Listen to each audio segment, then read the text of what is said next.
Hi, Jessica. Many thanks for joining us again and for having continued the thinking on the resource hungry theme with us for 3 years. On behalf of the entire Summit community, I would like to express our enormous gratitude to you and also to our other museum directors and partners for helping the Summit present ideas by over 40 different artists and thought leaders to inspire us on your important topic. As Daniel Birnbaum said in the live Q&A yesterday, art sometimes works as an early alarm system. And in these times when things develop very fast and non-stop, we seem to be influenced by the economy, politics, science, and more recently, global health issues, of course. And at the Summit, we believe that art can help us to stop and think. So like Alton Krenak said in the debate earlier today, art can provide a window through which humans can look with a little bit more contemplation at the wonder that it is to live on planet Earth. Unfortunately, he couldn't join us in the Zoom call just now because his internet connection was too weak to enter the Zoom, but we were very happy to have him in the debate anyway.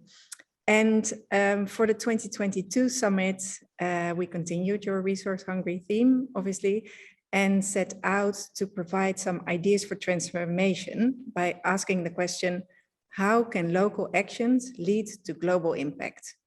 And over the past 2 days, we listened to many different voices and obviously our 6 new speakers who were a very good representation of the diversity of ideas that we annually present at the summit. The artist Torkwasi Dyson stated, "I am certain that the beauty in Black determinacy from sound to science, from architecture to migration, will continue to guide our solutions." And Professor Louise Fresco, who optimistically explained, or not so optimistically, she said, that we are definitely learning, but questioned whether we learn fast enough and asked, how can we promote awareness, pointing us into the direction of young people and education. We also listened to the artist Simon Denny and the philosopher Tobias Rees, who will continue their conversation after the summit. So they were very happy to meet each other, which is fantastic. And who are both leading examples of change in the making, in the way that they explore the creative and ecological potential of disruptive technology. And earlier today, as we just said, we had the indigenous leader and philosopher Alton Krenak and the filmmaker Olinda Tupinamba, who asked us to connect with every being, every life, every entity, as they say, explaining that when we do so, things will start to change. And we would then no longer talk about concepts such as resources or even ecology, as we would become one with the earth again and make our existence less destructive. So today, Jessica, I would like to focus this 15-minute Q&A by thinking about how we can bring our increased state of awareness into kind of a more state of action.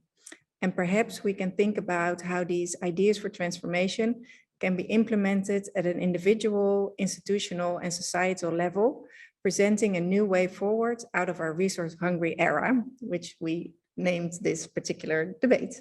So if we start maybe at an individual level, for me personally, I was very influenced by the philosopher Jamila Ribeiro, who you invited to the 2020 summit, and then she came back in 2021. And she said, we need to think in a collective way, and that actually all local actions have a global impact, so that it starts locally with all of us in our own local communities. And then another artist you invited also again for the 2020 summit and who also returned in 21 was the artist Andrea Bowers. And she said something that had a huge impact on me, because she said, it is important to find local organizations and movements that address climate change issues and pick one organization and just get involved with it. So after that particular summit, that is exactly what I did. I canceled my involvement with all the other causes that I was supporting. And I started to support a local movement that was actually fighting against climate damage done by a big steel company close to where I live. And now the Dutch government has actually taken over this case against the steel company. And it means that there will be a national ruling which can lead to changes in law, not only in the Netherlands, but probably in Europe and maybe globally because the owners are from the East. So I thought this was a very good example of how my small local action can actually lead to global change. But I was wondering if you, more interestingly, obviously, could maybe talk about the institutional perspective and what ecological ideas and change you've seen happening at the Dia Art Foundation, where you've been the director for many years, but especially over the last 3 years, since we kind of started talking about resource hungry. Thanks, Anneliek, and it's really a pleasure to be back. And thank you to your incredible team for all you've done. Yes, I mean, it's been now, of course, it's very difficult to extract thinking around the theme of the summit with the impact of the global pandemic, of course. So if I sort of try and pull them apart, I think they're two interrelated in many ways. But as you were describing, I think we've had a dramatic realignment, let's say, with our local connections, whether that's through our learning and engagement team and really thinking specifically about how we can work with the communities who are adjacent to us. In our case, of course, we have 11 sites, Utah, New Mexico, upstate in the Hudson Valley and New York City as well. So that's a complicated endeavor for a relatively small team. But I think it's one of the things that we're really committing to into the future is really building those relationships with the communities, whether they're Indigenous communities that have occupied the lands that we're now on, or whether they are learning communities that we can work with and perhaps offer resources to. So there's, I think that focus on what can we do for our neighbors, what can we do with our neighbors, who are we speaking to and how, is an increasingly significant conversation at our institution. I'd also say that, I think the question of resources is one that we've all been thinking very significantly about in the last few years and has allowed us to really refocus, where are we spending our resources, right? I mean, we've had some really major decisions around, for instance, not putting money towards expensive shipping, but really thinking about whether our resources can go towards supporting our team, essentially where people run institutions. That's really where the majority of most art institutions' budget goes. It's anywhere between 60 and 75% of your budget is paying salaries and benefits, and those need to really be benefits that are providing equitable existence for our employees. So that has been an incredibly important conversation that I've been in with colleagues in other institutions here, but also internally at DIA. Wonderful. Yeah, I guess at the summit, we also focused on our own organization, which was mostly in light of the talk by Stefan Kegi in 2020. And then we decided, okay, we can't gather a lot of people here on top of a mountain. We should also be, how should we bring together a global community? And then we started thinking about the global platform that we're now sending this digital summit onto. And that really helped us. And obviously through COVID, people were much more happy to be on a digital platform. So we had people from, I think, 85 different countries last year, which is amazing. So hopefully this year the number will be even higher. But for example, Adia, what are you doing to diversify your audience? Well, I think accessibility has been a really important question for us for many years now. One part of that is quite simply being free. Sadly, the vast majority of museums in the US are not free.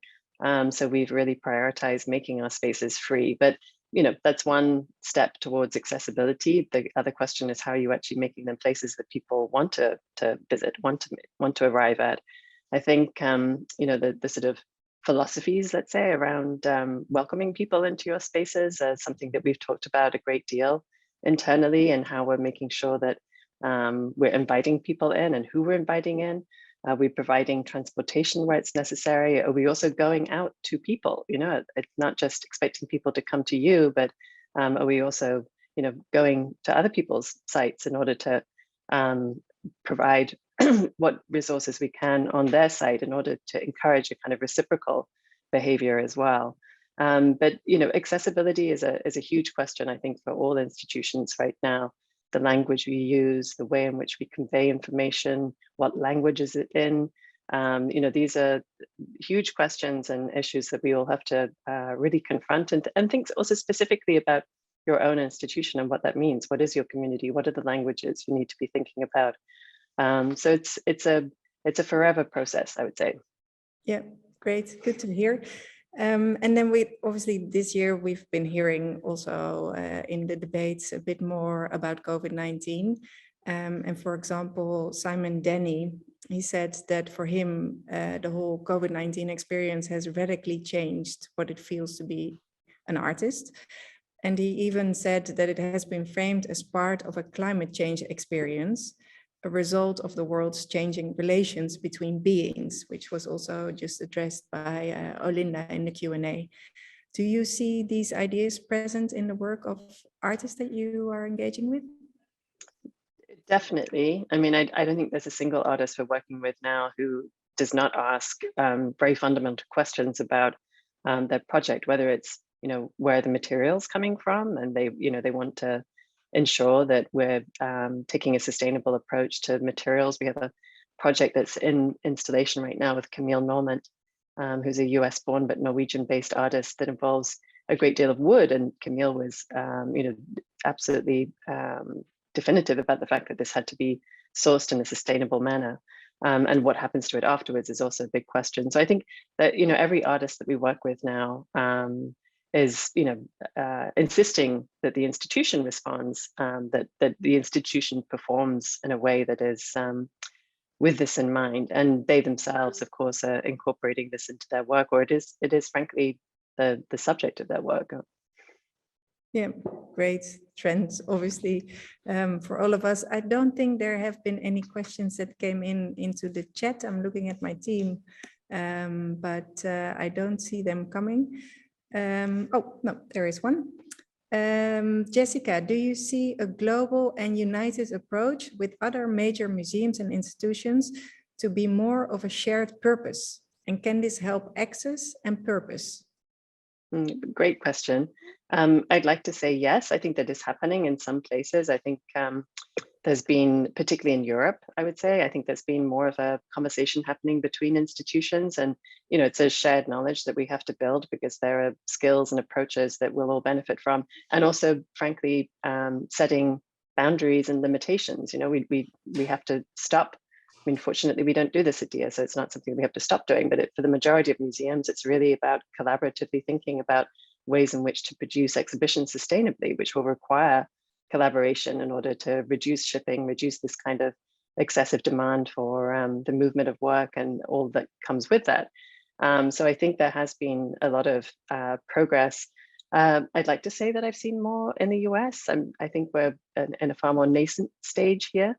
I would say that I think that COVID has also dealt a blow to conversations that were perhaps emerging in 2019, and because of the stress and the strain and economic and the loss of lives here, I think that has definitely shifted conversations away from these questions. Although, of course, indeed they're totally related. Yeah, no, exactly. You said in 21 summit, I think, there's also a lot of good things that came out of COVID-19, such as people slowing down. But yeah, it seems now it's a bit more complicated to keep focusing on that, because there's too much going on with COVID itself. For 2022, what ideas have you taken on board to kind of find a new way forward? Maybe something that people can also implement in their own daily lives. I think it's about questioning your actions. It's simple but fundamental, I would say. I think there have been so many occasions, I would say, over the last year, and I've learned to kind of really trust that. To whether it's to do with travel, is that travel necessary? Could that be a phone call? Could that be a Zoom call? Is that, we're looking at, again, at the sort of metrics of exhibition production. Is it really necessary to bring that work? Is there not something that could be sourced from a local institution in order to avoid that shipment? I think it's this sort of constant questioning of your own personal life. And in the case of your work life, it's really thinking about the same sort of rigor, I suppose, that you have to apply to things that perhaps were done with no thought or very little thought previously. And now it's, I think it's essential to kind of step back and really see whether there's a necessity, Great. Well, I think that's a beautiful note to end this 3 years thinking of Resource Hungry on. So on behalf of the Commune de Valdebagne and all our founding members, I would like to take this opportunity to thank all our new and previous speakers over the course of the last 3 Resource Hungry Summits. Honestly, many thinkers, but especially obviously this year's thinkers. So Simon Denny, Torquasi Dyson, Louise Fresco, Alton Krenak, Tobias Rees and Olinda Tupinamba.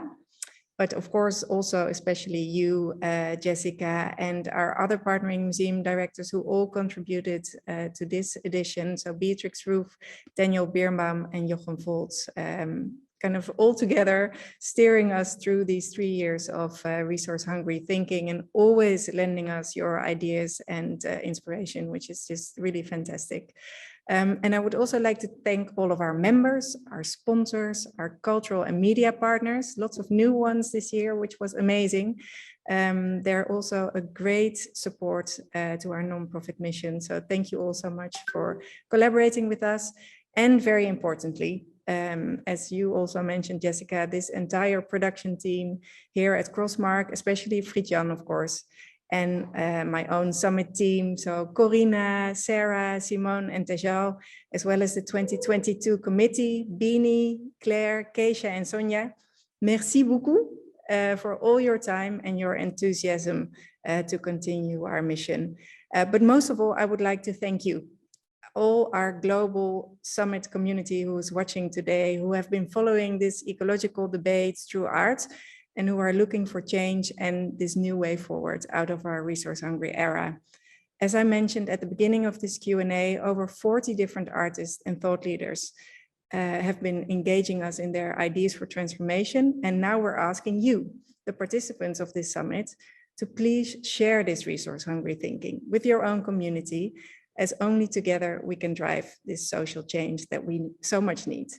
So now more than ever, our creative voices should pave the new way forward, and we're counting on you. So please submit your pledge card with your own ideas, and then we can continue to inspire others through your thinking. So Jessica, thank you so much.